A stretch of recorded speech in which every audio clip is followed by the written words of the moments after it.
আসসালামু আলাইকুম ওরহমতুল্লাহ। সুপ্রিয় শিক্ষার্থীবৃন্দ, আশা করি তোমরা সবাই ভালো আছো। এই ভিডিওটা তৈরি করছি অষ্টম শ্রেণীর শিক্ষার্থীদের জন্য। 2024 সালের অষ্টম শ্রেণীর ইসলাম শিক্ষা বইয়ের ষষ্ঠ অধ্যায় পরমত সহিষ্ণুতা এর পঞ্চম পর্বে আজকে আমরা দেখব 155 পৃষ্ঠার অনুচ্ছেদ লেখা এর একটা নমুনা উত্তর। তোমরা যারা এখনও অন্যান্য বিষয়ের ভিডিওগুলো দেখোনি তারা আমাদের চ্যানেলের প্লেলিস্ট অপশন থেকে ঘুরে আসতে পারো। সেখানে তোমরা অষ্টম শ্রেণীর বাংলা, ইংরেজি, গণিত, বিজ্ঞান, ডিজিটাল প্রযুক্তি, স্বাস্থ্য সুরক্ষা, জীবন ও জীবিকা, ইসলাম শিক্ষা, শিল্প ও সংস্কৃতি এবং ইতিহাস ও সামাজিক বিজ্ঞান প্রত্যেকটা বিষয়ের জন্যই আলাদা আলাদা করে প্লেলিস্ট পেয়ে যাচ্ছ। এখান থেকে তোমাদের যে বিষয়ের যে অধ্যায়ের ভিডিওগুলো দরকার খুব সহজেই তোমরা দেখে নিতে পারবে।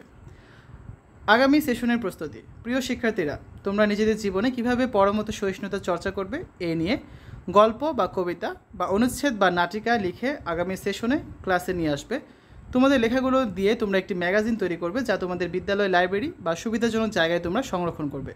তাহলে তোমরা তোমাদের লেখাগুলো যত্নসহ লেখা শুরু করো এবং শিক্ষকের নির্দেশনা মোতাবেক ম্যাগাজিন তৈরি করো। ঠিক আছে? তা আমরা তৃতীয় পর্বে গল্প একটা নমুনা দেখেছিলাম, চতুর্থ পর্বে একটা কবিতা নমুনা দেখেছিলাম।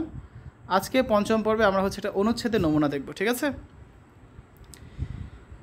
পরমত সহিষ্ণুতা অনুচ্ছেদ, এটা একটা নমুনা উত্তর। তোমরা যেটা লিখবে তাই কিন্তু না, এখান থেকে তোমার ধারণা নিয়ে নিজেদের মতো করে অ্যান্সারটা তৈরি করে ফেলবে। পরমত সহিষ্ণুতা শান্তির প্রতীক, এটা আমাদের অনুচ্ছেদের টাইটেল বা শিরোনাম। পরমত সহিষ্ণুতা হলো সমাজের বসবাসরত জাতি, ধর্ম, বর্ণ নির্বিশেষে সকলের মত প্রকাশের স্বাধীনতা এবং অন্যের মতামতের প্রতি শ্রদ্ধা ও সহনশীলতা প্রকাশ করা। আমার যেমন মত প্রকাশের অধিকার আছে, তেমনি অন্যেরও তো মত প্রকাশের অধিকার রয়েছে। আমি যেমন চাই অন্যরা আমার কথা শুনুক ও গুরুত্ব দিক, তেমনি অন্যরাও চায় তাদের কথা আমি শুনি এবং গুরুত্ব দিই। আমাদের প্রিয় নবী হজরত মুহাম্মদ সাল্লাল্লাহু আলাইহি সাল্লাম সর্বদা অন্যের কথা মনোযোগ দিয়ে শুনতেন এবং গুরুত্ব দিতেন। এমনকি অন্য ধর্মের হলেও তিনি তাদের কথা গুরুত্ব সহকারে শুনতেন। নিজের মতামতকে অন্যের উপর চাপিয়ে দেওয়ার চেষ্টা এবং অন্যের মতামতকে গুরুত্ব না দিলে পরিবার, বিদ্যালয়, সমাজ, রাষ্ট্রে চরম অশান্তি, অনৈক্য এবং বিভেদের সৃষ্টি হয়।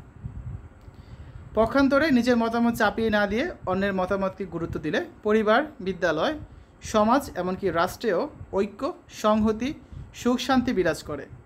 কাজে আমাদের উচিত মহানবী হজরত মুহাম্মদ সাল্লাল্লাহু আলাইহি সাল্লামের অনুসরণে জাতি, ধর্ম, বর্ণ নির্বিশেষে সকলের মতামতকে গুরুত্ব দিয়ে সমাজে ঐক্য, সংহতি ও শান্তি প্রতিষ্ঠা করা।